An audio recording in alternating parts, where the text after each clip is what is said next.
USA sister, उसके बाद क्या था बेटा, नहीं बता, इसका मतलब पिछले लेक्चर को आपने ढंग से नहीं सुना, और सुना तो याद नहीं किया आपने।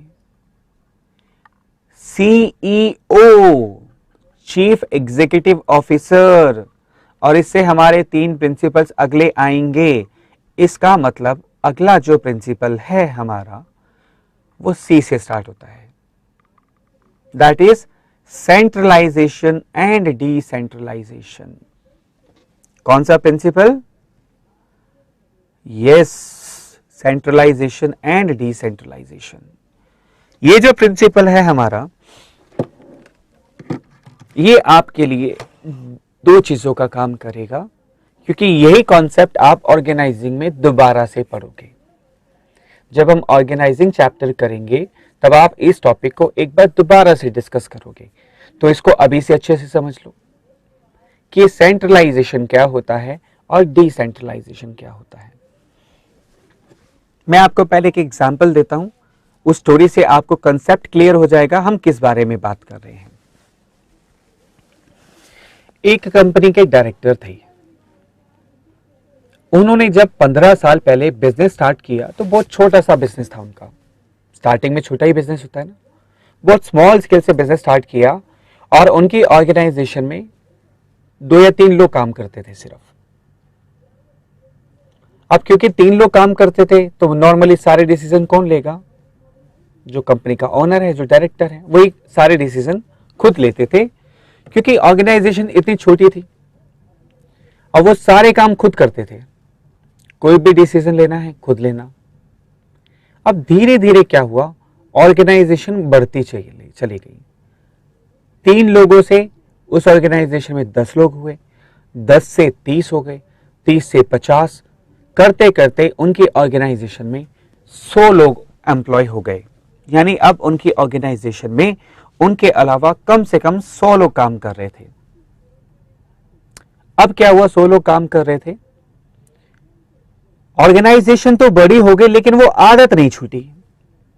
15 साल हो गए ना, 15 साल पुरानी बात बता रहा हूं मैं आपको कि 15 साल पहले उनकी ऑर्गेनाइजेशन में 3 लोग थे, आज 15 साल के बाद 100 लोग हो गए हैं, लेकिन वो जो आदत थी सारे डिसीजन खुद लेने की, वो नहीं बदली।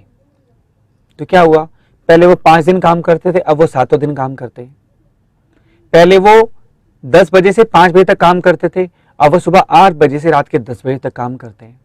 क्यों? क्योंकि भैया 100 लोगों को अगर मैनेज करना है और सारे डिसीजन खुद लेने हैं तो आपको तो लगे रहना पड़ेगा ना। ये रीजन, ये सिचुएशन ना मोस्टली सबके साथ आती है, क्योंकि हर बड़ा बिजनेस कभी ना कभी स्मॉल होता है। ऐसे ही होता है ना, आज जो बड़ा बिजनेस है कभी ना कभी स्मॉल होगा, और आज जो स्मॉल बिजनेस है वो कभी ना कभी बड़ा होगा। लेकिन इस ट्रांसफर में, इस ट्रांजिशन पीरियड के अंदर, ये जो हम ऑर्गेनाइजेशन स्मॉल से बड़ी होती है, इन दोनों में एक फर्क आता है। जब ऑर्गेनाइजेशन स्मॉल होती है और सारी डिसीजन मेकिंग एक पर्सन के हाथ में होती है तो उसको हम बोलते हैं सेंट्रलाइजेशन, यानी कि सारी पावर का, सारी अथॉरिटी का एक सेंटर में होना, कुछ लोगों के हाथ में होना, उस कॉन्सेप्ट को हम बोलते हैं सेंट्रलाइजेशन। यानी 15 साल पहले वो जो डायरेक्टर थे उनके पास सारी पावर थी, उसको बोलते हैं हम सेंट्रलाइजेशन। धीरे धीरे जब ऑर्गेनाइजेशन बड़ी होती है और हम अपनी डिसीजन मेकिंग पावर को ट्रांसफर कर देते हैं तो उस प्रोसेस को हम बोलते हैं डिसेंट्रलाइजेशन।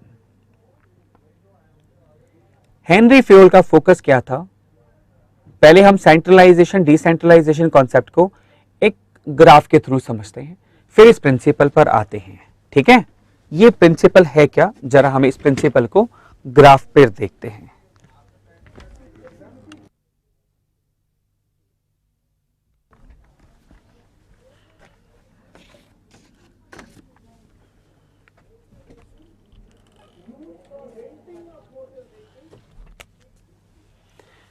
देखो, हम जो बात कर रहे हैं वो बात कर रहे हैं मिस्टर ए और मिस्टर बी की। दोनों के साथ क्या हुआ ये मैं आपको समझाता हूं, और आपको पहले ये समझाता हूं कि सेंट्रलाइजेशन क्या होता है और डिसेंट्रलाइजेशन क्या होता है। फिर हम इस प्रिंसिपल को डिस्कस करेंगे तो आपको आसानी से समझ में आएगा। देखिए मिस्टर ए, मिस्टर बी, हम बात कर रहे हैं दो लोगों की, मिस्टर ए की और मिस्टर बी की बात कर रहे हैं हम। दोनों ने नया नया बिजनेस स्टार्ट किया और बिजनेस स्टार्ट करने के बाद में इन्होंने अपने यहां पर एम्प्लॉइज रखे। ठीक है, वो एम्प्लॉइज कैसे रखे? मिस्टर ए ने अपॉइंट किया एक एम्प्लॉय, हम उसको नाम देते हैं A1। ठीक है, फिर उन्होंने किया दूसरा एम्प्लॉय A2,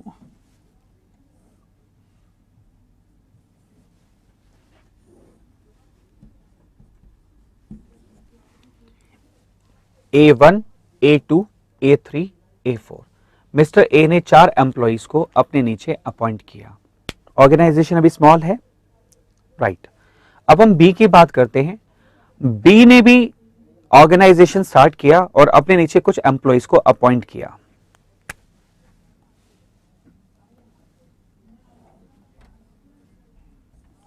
पहला एम्प्लॉय अपॉइंट किया, उसको हम नाम देते हैं B1, B2, B3, B4। ए ने भी 4 एम्प्लॉइज रखे और बी ने भी 4 एम्प्लॉइज रखे अपने पास में। ठीक है, अब क्योंकि दोनों ही स्मॉल ऑर्गेनाइजेशन है तो यहां तक तो चलेगा, डिसीजन मेकिंग पावर ए और बी के पास है।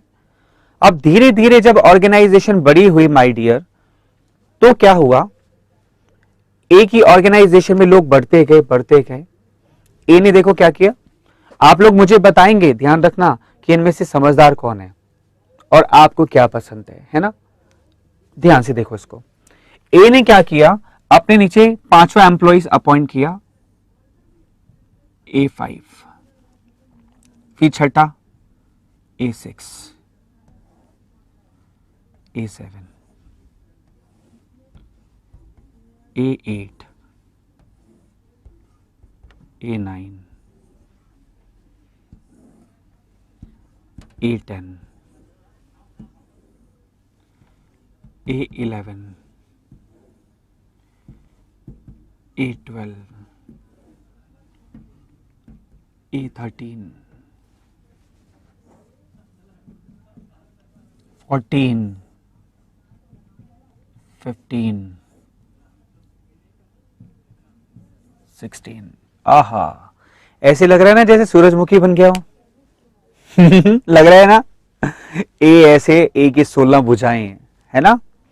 अब ए की ऑर्गेनाइजेशन देखो कितनी बड़ी हो गई। ए की ऑर्गेनाइजेशन में कितने लोग काम कर रहे हैं? 16 लोग काम कर रहे हैं। किसी को भी कोई काम करना है वो ए के पास आके पूछेगा और ए की ऑर्गेनाइजेशन अब बहुत बड़ी हो गई। अब बी की बारी करते हैं, बी के बारे में बात करते हैं। बी के साथ भी ऐसे हुआ, ऑर्गेनाइजेशन में काम बढ़ा और बी को भी अब एम्प्लॉइज और चाहिए थे। तो बी ने देखा कि जो B1 है वो सबसे पहले मेरी ऑर्गेनाइजेशन में आया था, तो यानी अब वो ट्रेंड हो चुका है, थोड़ा समझदार हो चुका है। तो बी ने क्या किया, अगला एम्प्लॉय B1 के नीचे अपॉइंट कर दिया और इसको हम नाम देंगे B11। 11 पढ़ो या 11 पढ़ो, 11 इज मोर एप्रोप्रिएट कि B1 के नीचे पहला एम्प्लॉय। फिर दूसरा एम्प्लॉय अपॉइंट किया B12, फिर तीसरा B13। अब जब तक B1 इनको संभालता और बिजनेस बड़ा होता, B2 भी ट्रेंड हो गया। तो अब बी ने क्या किया, B2 के नीचे एम्प्लॉइज को अपॉइंट किया B21, B22, B23। फिर B3 के नीचे B31, B32, B33 और सेम B4 के नीचे B41, B42, B43। अब जरा ध्यान से देखो इस बी के अंदर में कि बी की ऑर्गेनाइजेशन में कितने लोग हैं। बी के अलावा काउंट करो बेटा जरा।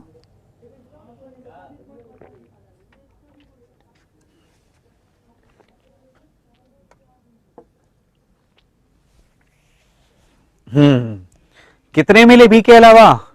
16 लोग मिले ना। देखो हर ग्रुप में 4-4 लोग हैं। बी के अलावा बी की ऑर्गेनाइजेशन में 4 ये रहे, 4 4 4, टोटल कितने लोग हो गए? 16 लोग हो गए। और ए की ऑर्गेनाइजेशन में भी कितने लोग थे? 16 थे। अब आप बड़े ध्यान से सोच के समझ के मुझे जवाब देना कि आपको इन दोनों में से समझदार कौन लगता है, ए या बी? दोबारा से देख लो ए और बी को, आपके सामने दोनों पोजीशन है और दोनों के ही अंडर में 16-16 लोग काम कर रहे हैं। तो आप बताओ कि इसमें ए समझदार है? भाई खूबसूरती देखो तो ए लग रहा है, ए तो पूरा फूल लग रहा है। बी उजड़ा हुआ चमन लग रहा है, अलग अलग जगह फैला हुआ है। लेकिन आपके हिसाब से समझदार कौन है, मिस्टर ए या मिस्टर बी?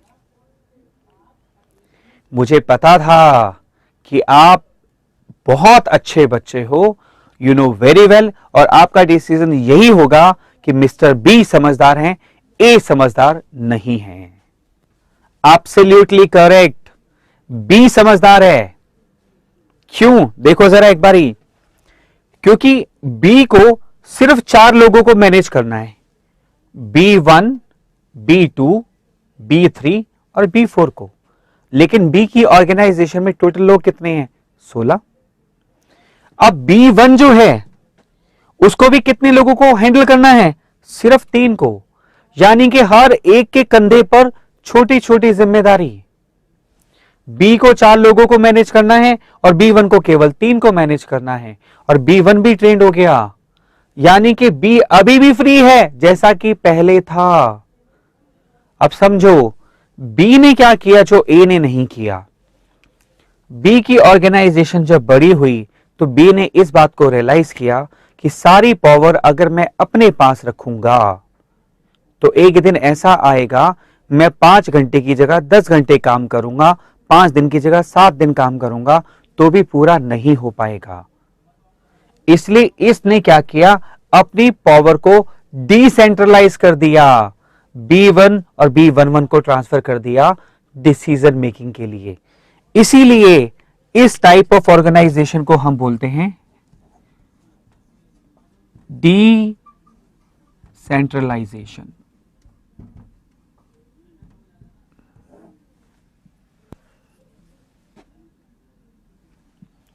डिसेंट्रलाइजेशन यानी कि पावर को डिस्पर्स कर देना इज कॉल्ड डिसेंट्रलाइजेशन। और यहां पर सारी पावर ए के पास है, इसलिए सेंटर में है, इसको बोलते हैं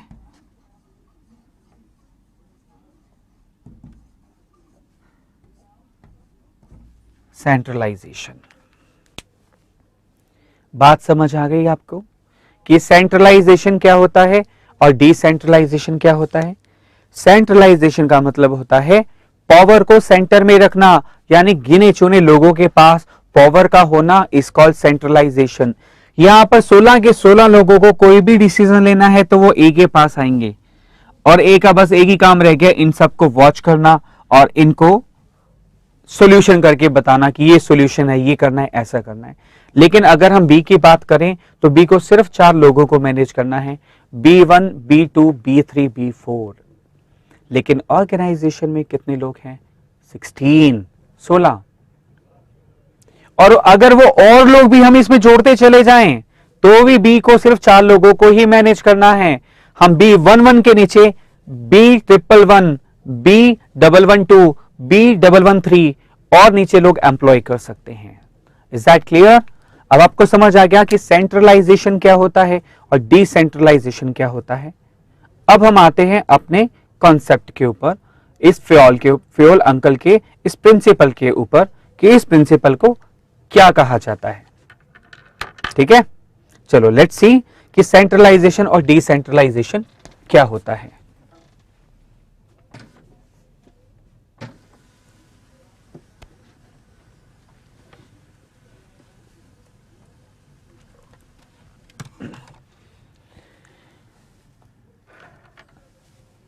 अब आपको ये क्लियर हो गया सेंट्रलाइजेशन क्या है और डिसेंट्रलाइजेशन क्या है। अब हम ये समझते हैं कि फेयोल अंकल यानी हेनरी फेयोल का इस प्रिंसिपल के बारे में क्या कहना था। It implies that there should be a perfect balance between decision making authorities among all the level of managements. Repeat करूं, there should be perfect balance between decision making authorities among all the level of managements. The degree of centralization and decentralization will depend upon the circumstances in which the company is working. हम ये नहीं कह रहे कि हर बार हमें decentralised कर ही देना चाहिए, ये डिपेंड करता है स्केल ऑफ बिजनेस के ऊपर। अगर बिजनेस का स्केल छोटा है तो सेंट्रलाइजेशन अच्छा होता है, और अगर ऑर्गेनाइजेशन धीरे धीरे बढ़ रही है तो डिसेंट्रलाइज्ड करते जाना चाहिए। तो यहां पर हेनरी फेयोल का ये कहना था, there should be perfect balance between decision making authorities. आपको बैलेंस बना के चलना है कि कितने टाइम पर आपको डिसेंट्रलाइज करते जाना है। देखो, जैसे जैसे ऑर्गेनाइजेशन बड़ी होती जाती है और आपको लगता है कि आप ऐसी कोई पावर है जो आप ट्रांसफर कर सकते हो, आप दूसरे को डिसीजन मेकिंग लेने के लिए ऑथराइज कर सकते हो, तो जरूर कर दो। अगर आपकी ऑर्गेनाइजेशन में ऐसा पर्सन है जो कैपेबल है, जो उस डिसीजन को ले सकता है, आप उसकी डिसीजन मेकिंग अथॉरिटी उसको दे दो। इसलिए बैलेंस होना चाहिए, है ना। दूसरी बात, डिग्री ऑफ सेंट्रलाइजेशन और डिसेंट्रलाइजेशन है, वो सर्कमस्टांसेस पे डिपेंड करती है। मसलन कुछ ऐसे डिसीजन होते हैं जिसकी पावर आप दूसरे को ट्रांसफर नहीं कर सकते। क्या आप ऐसी पावर दे दोगे कि आप ऑर्गेनाइजेशन को बंद भी कर सकते हो? क्या आप ऐसी पावर किसी मैनेजर को दोगे? सवाल ही नहीं उठता, है ना। ऑर्गेनाइजेशन में कुछ बेटा ऐसे डिसीजन होते हैं जो केवल टॉप लेवल के मैनेजर्स ही ले सकते हैं, दूसरे को आप दे ही नहीं सकते। Is that clear? तो इसका मतलब है कुछ पार्ट का सेंट्रलाइज होना भी जरूरी है, लेकिन सेंट्रलाइजेशन के चक्कर में हम डिसेंट्रलाइजेशन को ना भूलें। Is that clear? देखो, नीचे लिखा भी हुआ है, in general large organisations the degree of decentralisation is more than small organisations. जितनी बड़ी ऑर्गेनाइजेशन होगी उसमें डिग्री ऑफ डिसेंट्रलाइजेशन ज्यादा होगा, जितनी स्मॉल ऑर्गेनाइजेशन होगी उसमें डिग्री ऑफ डिसेंट्रलाइजेशन कम होगा। राइट? तो यहां हमने बैलेंस बना के चलना है सेंट्रलाइजेशन में और डिसेंट्रलाइजेशन में। इसका फायदा क्या होता है भाई? What is the use? इसमें पॉजिटिव फैक्टर्स में पहला फायदा होता है decrease in workload of superiors. सबसे बड़ा फायदा इसमें होता है कि जब हम डिसेंट्रलाइज कर देते हैं, जब हम अपनी डिसीजन मेकिंग पावर को ट्रांसफर कर देते हैं, किसी दूसरे को दे देते हैं, तो हमारा वर्कलोड जो है वो कम हो जाता है। Better and quick decisions. देखो, बी की बात करें जो अभी हमने डिस्कस किया था, बी का जो भी डिसीजन होगा वो बहुत बेटर और क्विक होगा, क्योंकि B1 के नीचे जो 3 एम्प्लॉइज हैं, अगर वो स्केलर चेन को फॉलो करते हैं तो अपना डिसीजन किससे पूछेंगे? वो B1 से। यानी B11, B12 और B13 को कोई भी प्रॉब्लम आती है तो वो किससे पूछेंगे? B1 से। तो उनका सॉल्यूशन क्या हो गया? क्विक हो गया, इमीडिएट हो गया ना भाई। अब उनको बी के पास जाने की जरूरत नहीं है, कोई भी प्रॉब्लम है वो B1 से डिस्कस करेंगे और सॉल्यूशन कर लेंगे उसका। और ऐसे में डिसीजन बेटर भी होगा, क्योंकि हर पर्सन को बी की ऑर्गेनाइजेशन में बहुत कम लोगों को मैनेज करना है, लेकिन एक ही ऑर्गेनाइजेशन में दिक्कत आ सकती है, क्योंकि एक ही लाइन में 16 लोग खड़े हैं डिसीजन लेने के लिए। मान लो 16 के 16 लोग ए का इंतजार करें कि वो हमें डिसीजन देगा तो हम काम करेंगे, तो कोई तो पर्सन ऐसा होगा जिसका 16वां नंबर होगा, उसका तो डिसीजन गया ना, हो गया लेट लतीफ। और मान लो अगर ए 4 दिन की छुट्टी पे चला जाए तो 16 के 16 लोग खाली, क्योंकि सारी पावर तो ए के पास है। जब तक ए आएगा नहीं, डिसीजन लेगा नहीं, आगे काम होगा नहीं। तो ये सबसे बड़ा फायदा है डिसेंट्रलाइजेशन का, बेटर एंड क्विक डिसीजंस। तीसरा फायदा, readymade solutions to recurring problems. ये रिकरिंग प्रॉब्लम्स क्या होती हैं? What is recurring? रिकरिंग का मतलब होता है जो बार बार ऑकर होती रहती हैं, घटित होती रहती है, रोज प्रॉब्लम आती रहती है। जैसे कि एक छोटा सा एग्जांपल लेते हैं। एक बड़ी कॉमन प्रॉब्लम है कि लोगों को छुट्टी चाहिए होती है ऑर्गेनाइजेशन में, बहुत कॉमन है। आपकी ऑर्गेनाइजेशन में 100 लोग हैं तो अमूमन रोज 3 या 4 लोग छुट्टी पे जाएंगे, बट नेचुरल है यार, सबको छुट्टी चाहिए ना, है ना? जैसे आपको छुट्टी चाहिए, सबको चाहिए। अब अगर हर एक छुट्टी के लिए कंपनी के डायरेक्टर से पूछा जाए जिसको छुट्टी दे या ना दे, तो भैया डायरेक्टर तो क्या करेगा, छुट्टी सैंक्शन करता रह जाएगा। तो इसके लिए क्या किया जाना चाहिए कि एक पॉलिसी बना दी जाए कि छुट्टी लेनी है तो कैसे लेनी है। अगर 1 दिन की चाहिए तो आप फोन पे इंफॉर्म कर सकते हो, अगर 2 दिन की चाहिए तो एप्लीकेशन दो, ठीक है? और अगर आप प्रायर इंटीमेशन दे सकते हो, बेस्ट।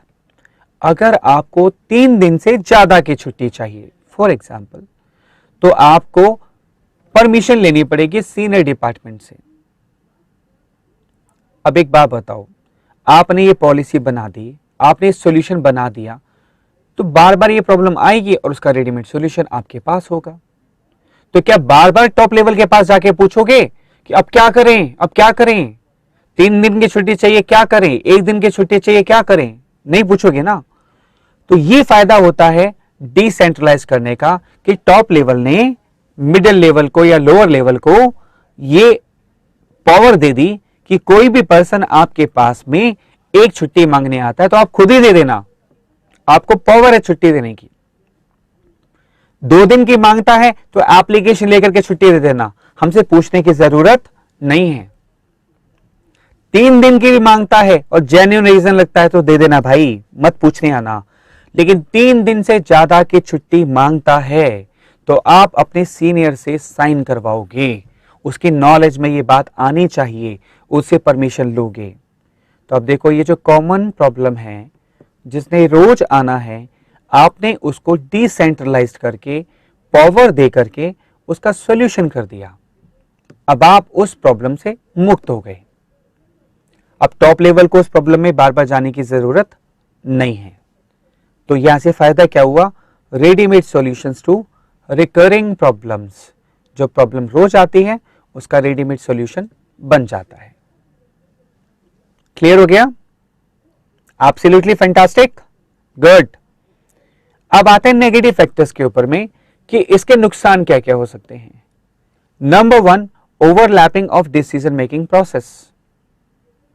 यार ये नुकसान तो है भाई, मानो या मत मानो, डिसेंट्रलाइजेशन में ये नुकसान तो है कि ओवरलैपिंग हो जाती है यार, नहीं होती। बार बार डिसीजन मेकिंग के लिए एक के पास जा रहा है, फिर दूसरे के पास जा रहा है, तीसरे के पास।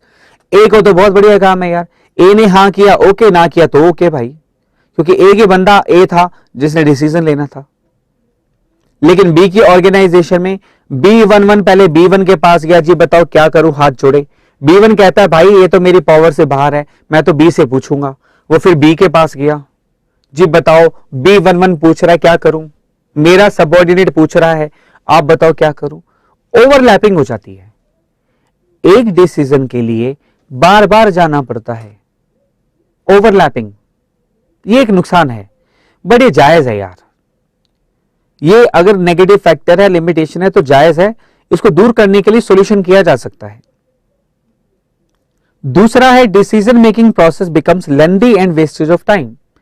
कई बार एक नॉर्मल डिसीजन लेने के लिए भी बहुत टाइम लग जाता है, क्योंकि यहां तो हमने 3 लेवल की बात की है, बी के नीचे B1, B1 के नीचे B11, 3 लेवल हो गए। हो सकता है जब हमने स्केलर चेन की बात की थी तो ए से शुरू हुए थे, ए के नीचे बी, सी, डी, ई, एफ, जी, 7 लेवल थे उस पे। अब जी को ही मान लो कोई डिसीजन लेना हो और वो ए से फाइनलाइज होना है तो वो डिसीजन 7 बार मूव करेगा, टिंग टोंग, है ना भाई। ए के नीचे बी, बी के नीचे सी, फिर डी, फिर ई, फिर एफ, फिर जी। यानी जी को अपने बॉस से पूछना पड़ेगा, वो अपने बॉस से पूछेगा, फिर वो अपने बॉस से पूछेगा, फिर वो अपने बॉस से पूछेगा, अल्टीमेटली ए तक जब पहुंचेगा ये प्रोसेस 7 टाइम्स रिपीट होगा। तो ये एक नेगेटिव फैक्टर भी है। Decision making process becomes lengthy and wastage of time.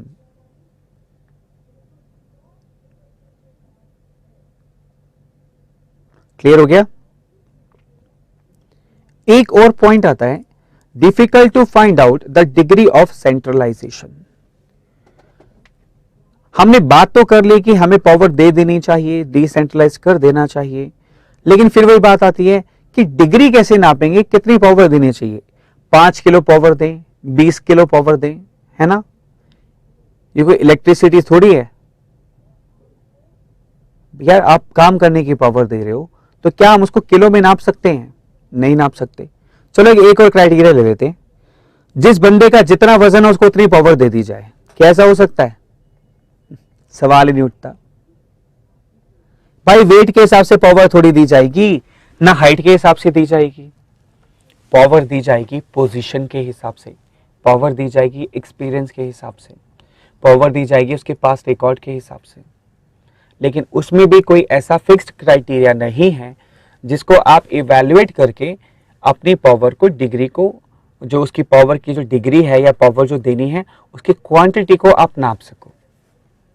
ये एक और दिक्कत है यहां पर इस प्रिंसिपल के अंदर, difficult to find out the degree of centralisation. कितनी पावर आप अपने पास रखोगे और कितनी पावर आपको ट्रांसफर कर देनी चाहिए, ये भी एक डिस्कशन का मुद्दा है। और यहां पर आकर के इस प्रिंसिपल में एक कमी आ जाती है।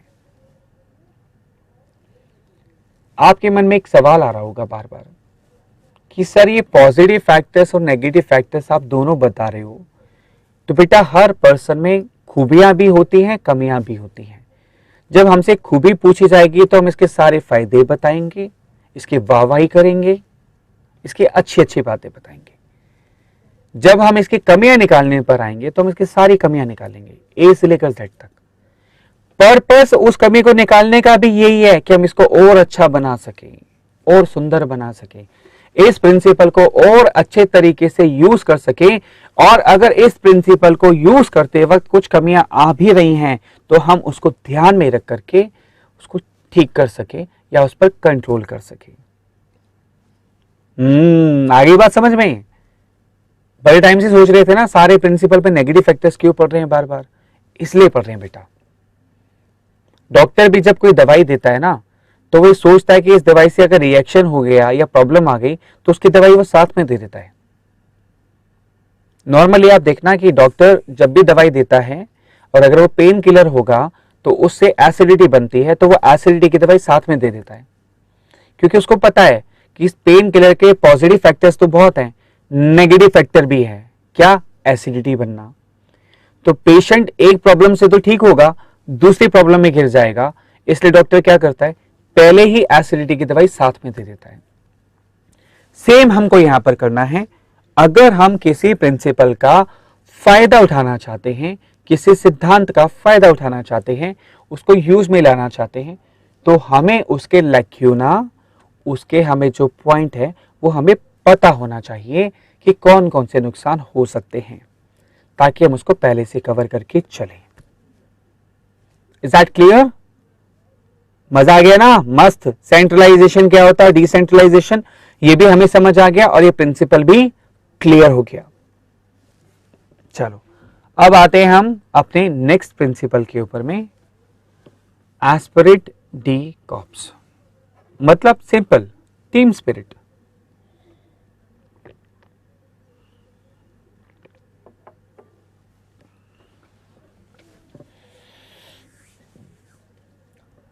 Asperi D Corps is a very simple principle.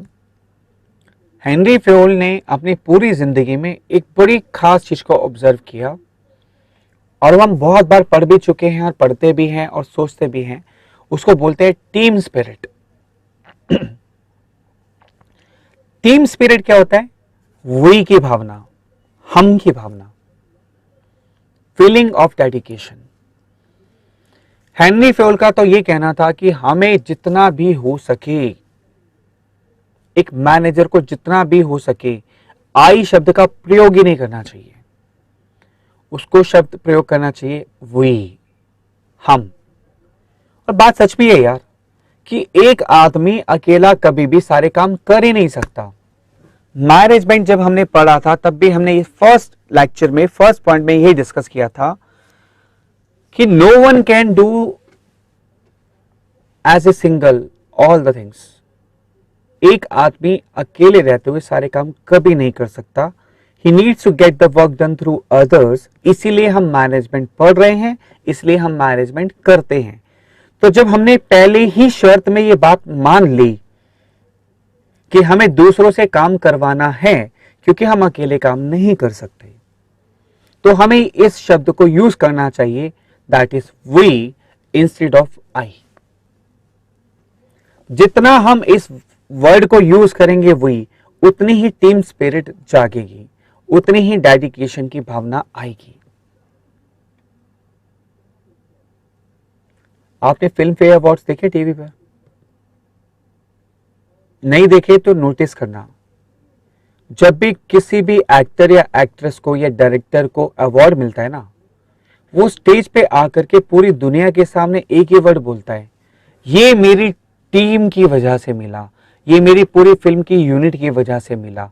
या वो नाम गिनवाता है, thank you director, thank you my co-star, thank you actor, thank you my cast, thank you my coordinator, thank you my producer, है ना।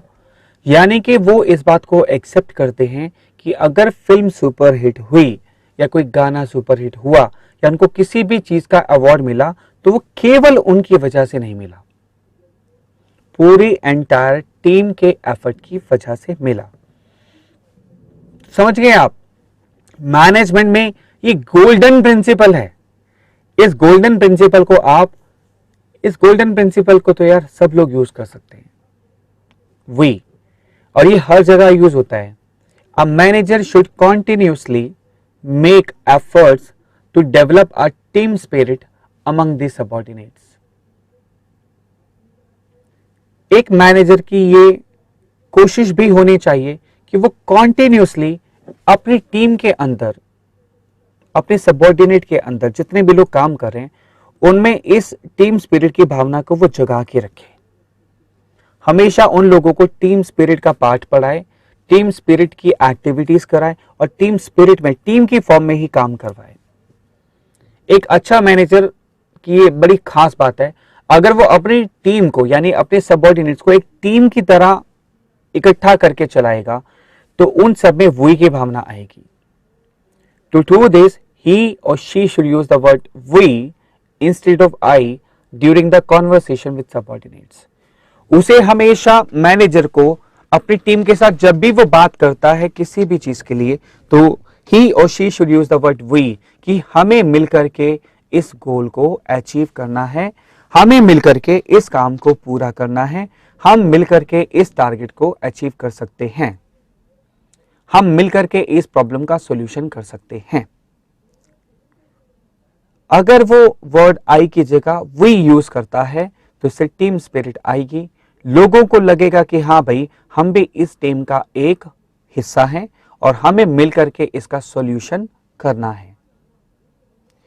सोचो, आपका manager आपके सामने आपको ये बोले कि मैं ये कर सकता हूं, मेरे तो ये बाएं हाथ का काम है, मैं तो आज चाहूं इस काम को यूं निपटा दूं, तो आप क्या कहोगे? तो कर लो ना खुद भाई साहब, हमें क्यों पूछ रहे हो?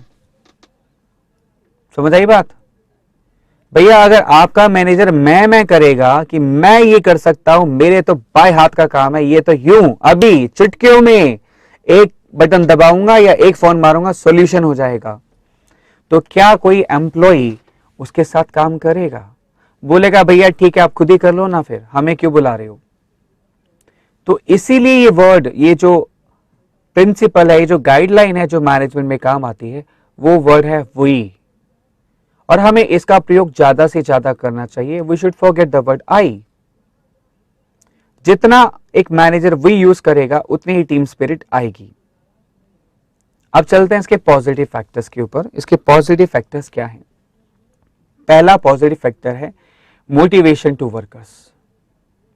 वर्कर्स को मोटिवेशन मिलता है कि यार वी का मतलब हम लोग भी इस ऑर्गेनाइजेशन में शामिल हैं, हम भी इस प्रॉब्लम का सॉल्यूशन बन सकते हैं, हमें भी इस टारगेट को पूरा करना है।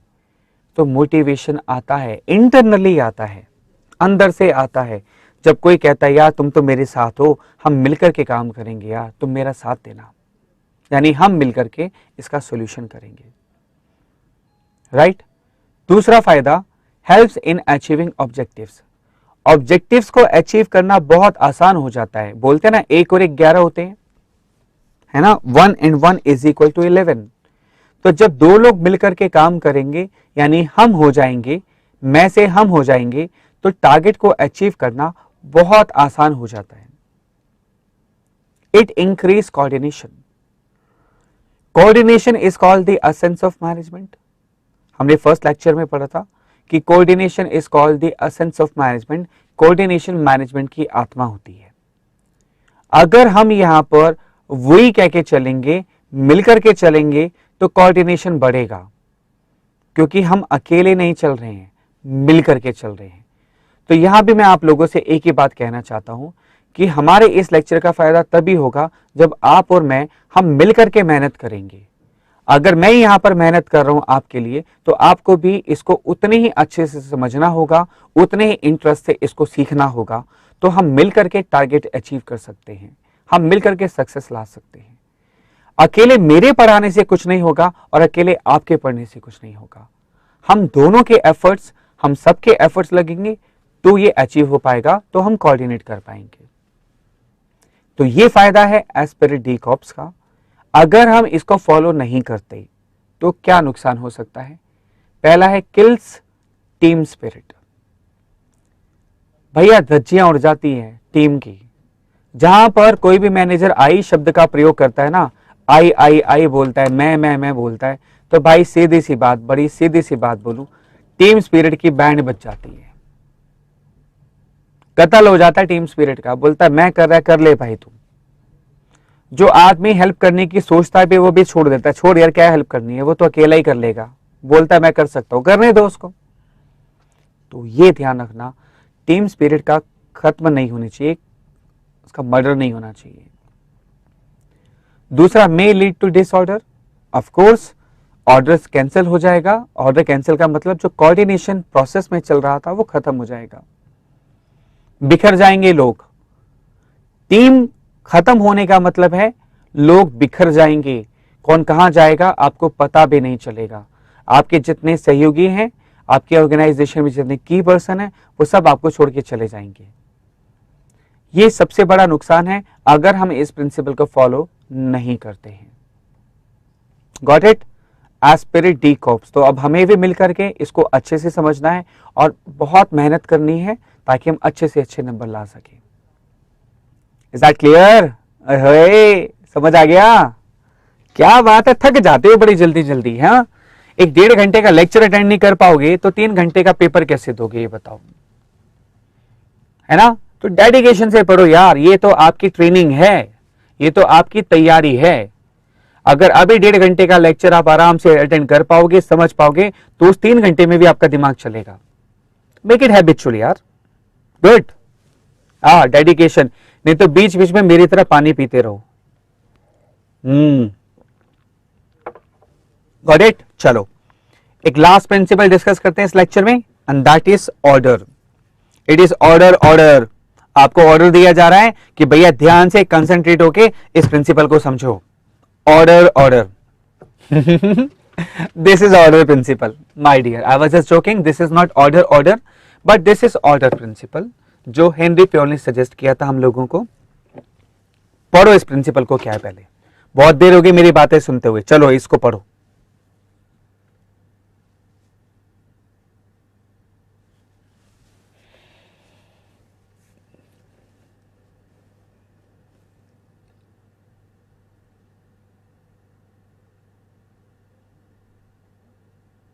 पढ़ लो भाई, पढ़ लो। हाँ पढ़ो इसको, आपको पढ़ने के लिए बोल रहा हूं, मैं चुप नहीं हूं। पढ़ो इसको, आप समझो पहले क्या कह रही है, इसके पॉजिटिव नेगेटिव फैक्टर्स भी पढ़ो। चलो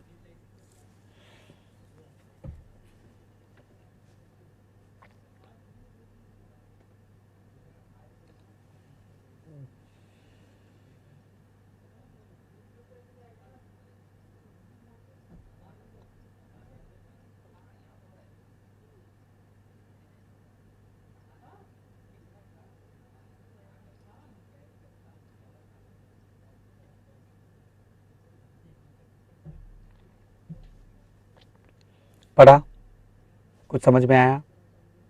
थोड़ा थोड़ा, चलो ठीक है, कोई बात नहीं, थोड़ा थोड़ा आया, बाकी पूरा पूरा मैं कर देता हूं, ठीक है? इस थोड़ा थोड़ा को पूरा पूरा बना देते हैं।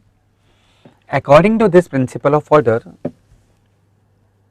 अ right person should be place at right job and right thing should be place at the right place. बड़ा अजीब लग रहा है ना, कंफ्यूजिंग? जरा समझो। हेनरी फ्योल का कहना था कि हर एक फिजिकल रिसोर्सेस के लिए, फिजिकल का मतलब आप समझ सकते हो, मैं आपको बताता हूं। फिजिकल का मतलब है जैसे कि ये दे रखा है,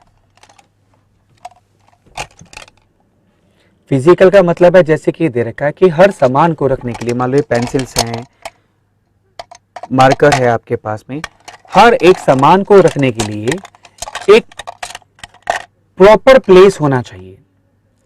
फिजिकल रिसोर्स का मतलब है a proper place for everything and everything in its right place. अगर मान लो मेरे पास ये मार्कर पड़ा हुआ है और ये बाहर रह जाता है, तो मैं ऑर्डर प्रिंसिपल को वायलेट कर रहा हूं। A proper place for everything, हर सामान के लिए एक प्रॉपर जगह होनी चाहिए और हर वो सामान अपनी जगह पर होना चाहिए। रिपीट करूं, हर एक सामान के लिए एक प्रॉपर जगह होनी चाहिए और हर वो सामान जिसके लिए वो जगह बनाई गई है वो अपने प्लेस पर होना चाहिए। इस प्रिंसिपल को कहा जाता है ऑर्डर प्रिंसिपल। जरा ध्यान दो, आपकी जो किताबें हैं, आपकी बुक्स, आपकी ड्रेस, आपकी स्टेशनरी, क्या उनको रखने के लिए आपके घर में या आपके रूम में कोई प्रॉपर प्लेस है? अगर नहीं है तो ऑर्डर प्रिंसिपल वायलेट हो रहा है, ठीक है? अगर है और आपने वो सामान वहां पर नहीं रखा हुआ तो भी ऑर्डर प्रिंसिपल वायलेट हो रहा है। तो दोनों बातें आती हैं कि पहले सामान को रखने के लिए एक प्रॉपर प्लेस होना चाहिए और उस प्रॉपर प्लेस पे वो सामान होना चाहिए, तो इसको हम बोलते हैं ऑर्डर प्रिंसिपल का फॉलो होना। एक केस स्टडी भी हम डिस्कस करेंगे जिसमें लिखा हुआ है कि आपके स्कूल के अंदर आपकी सारी जो किताबें हैं वो पड़ी है आपके क्लासरूम में, जो कि कहाँ होनी चाहिए? लाइब्रेरी में होनी चाहिए। लाइब्रेरी की किताबें क्लासरूम में पड़ी है और आपके जो चौक है, डस्टर या मार्कर, वो लाइब्रेरी में पड़ा हुआ है। तो बताओ कौन सा प्रिंसिपल वायलेट हो रहा है? ऑफ कोर्स ऑर्डर हो रहा है कि जिसके लिए जो जगह बनी है, अगर बुक्स की जगह लाइब्रेरी है तो वो लाइब्रेरी में होनी चाहिए। मार्कर की जगह अगर आपकी क्लासरूम है तो वो आपके क्लासरूम में होना चाहिए। अगर वो वहां पर नहीं है तो ऑर्डर प्रिंसिपल वायलेट हो रहा है। समझे? ये तो है मटेरियल ऑर्डर। अब आप चेक कर लेना कि आप ऑर्डर प्रिंसिपल फॉलो करते हो या नहीं करते। आपकी स्टेशनरी और आपकी किताबें कहां पड़ी हैं, कॉपियां पड़ी है, जरा देख लो पीछे भाई, देख लो जरा, क्या कॉपियों के लिए, आपके बुक्स के लिए, स्टेशनरी के लिए कोई जगह है? हाँ देखो इधर उधर अपने कमरे में है, तो ऑर्डर प्रिंसिपल फॉलो हो रहा है। दूसरा, वहां पर वो सामान भी रखना, तो ऑर्डर प्रिंसिपल फॉलो कर रहे हो। दूसरी बात इस प्रिंसिपल में बोली है, जैसे चेयर है ना, ये मैं आपको खड़े होकर दिखा देता हूं, ये अ proper place for every person. क्या बोलता है? A proper place for everyone and everyone in his appointed place. यानी कि जितने भी लोग आपकी ऑर्गेनाइजेशन में काम करते हैं उन सब के बैठने के लिए एक प्रॉपर प्लेस होना चाहिए जहां पर वो बैठ के काम कर सके। पहली बात, ये पूरा नहीं हुआ। दूसरी बात, हर वो पर्सन जिसके लिए जगह बनी हुई है वो अपनी जगह पर भी होना चाहिए। माय डियर, यानी कि अगर हम सोशल ऑर्डर की बात करें, अगर हम ह्यूमन रिसोर्स की बात करें, तो वो कहता है a place for everyone and everyone in his appointed place.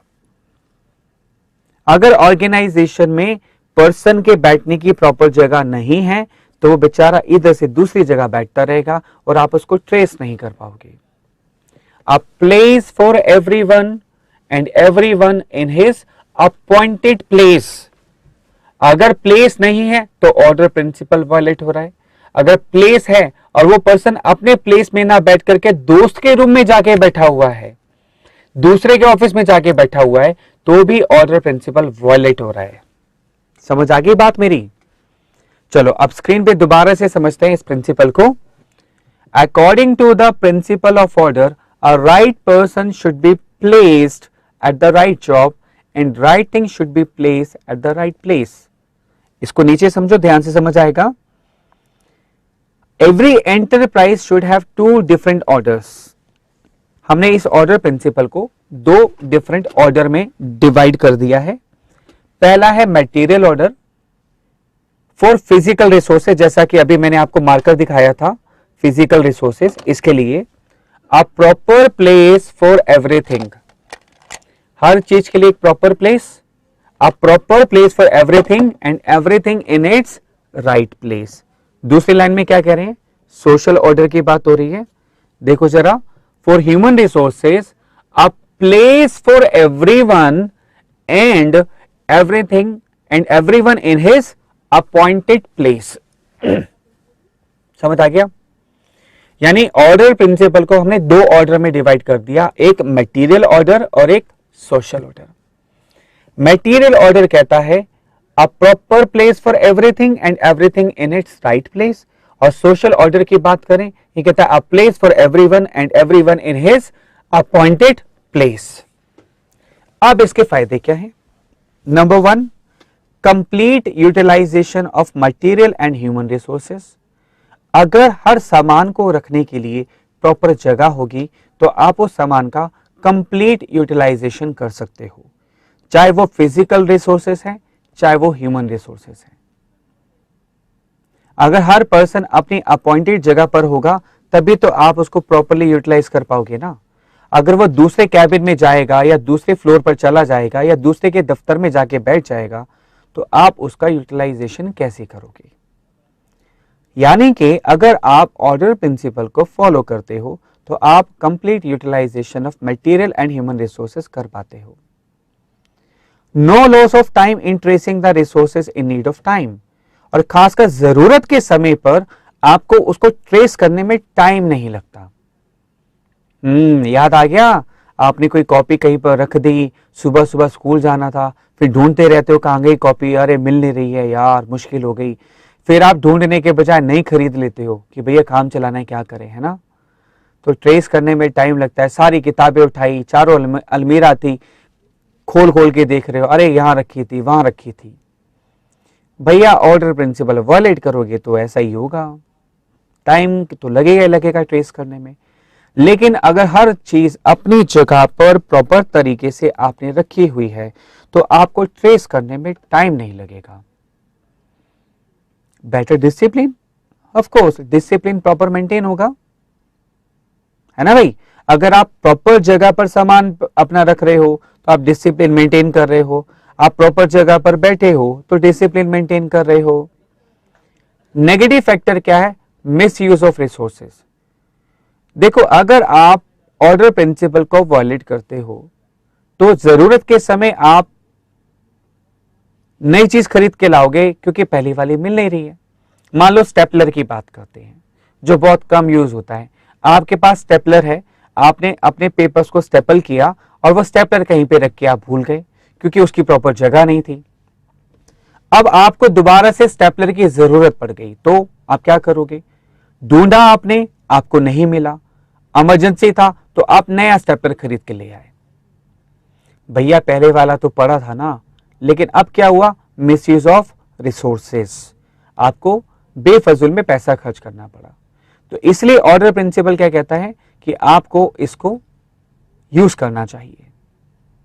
दूसरा, increase in the possibility of accidents. ये रोड एक्सीडेंट की बात नहीं कर रहा, बट वो एक्सीडेंट की बात कर रहा है जिसमें आपका लॉस हो सकता है, नुकसान हो सकता है।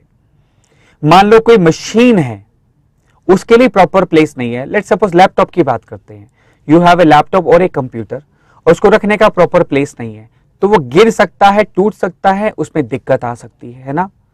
तो जो पॉसिबिलिटी है एक्सीडेंट होने की या उसको चोट लगने की या नुकसान होने की, वो बढ़ सकती है। आपने ही घर में कोई मशीन है जिसको रखने की जगह नहीं है और वो गिर गई, आपके ऊपर ही गिर गई लेट्स सपोज, तो भी एक्सीडेंट होने के चांसेस हैं। क्यों? क्योंकि उसका कोई प्रॉपर प्लेस नहीं है। अब समझ आ गया कि ऑर्डर प्रिंसिपल को क्यों फॉलो करना है माय डियर। ठीक है, तो अब आपने ऑर्डर प्रिंसिपल को ढंग से फॉलो करना है। देखा कितने काम के प्रिंसिपल्स हैं। हेनरी फेयोल के प्रिंसिपल्स ऑल परवेसिव हैं, ना केवल ये ऑर्गेनाइजेशन में काम आते हैं, हमारे घर में भी काम आते हैं, हमारी पर्सनल लाइफ में भी काम आते हैं। तो अभी तक हमने 11 प्रिंसिपल्स कर लिए। आपने इन 11 प्रिंसिपल्स के नाम आपको याद होने चाहिए। यूएसए सिस्टर सीईओ, यहां तक हम कर चुके हैं। अभी हमारे 3 प्रिंसिपल्स बाकी हैं। DDU, वो हम नेक्स्ट लेक्चर में कवर करेंगे। आपने क्या करना है, इन 11 के 11 प्रिंसिपल्स के नाम आपको याद होने चाहिए, प्रिंसिपल का क्रक्स कीवर्ड्स आपको याद होने चाहिए, और पॉजिटिव और नेगेटिव फैक्टर्स को आपने रिकॉल करना है। रट्टा नहीं मार सकते my dear, this is true. आप सारे पॉइंट्स को याद नहीं कर सकते, इसलिए आप इसको सिर्फ समझो। राइट, आपकी केस स्टडी फॉर्म में आएगा तो वहां आपको बहुत हेल्प मिलेगी, क्योंकि केस स्टडी में पॉजिटिव और नेगेटिव फैक्टर्स दिए होंगे सिचुएशन की फॉर्म में, और आपको आइडेंटिफाई करना होगा कि ये कौन सा प्रिंसिपल है। Right, so take care. Next lecture में नेक्स्ट प्रिंसिपल के साथ आपसे मुलाकात करेंगे। Take care, bye bye.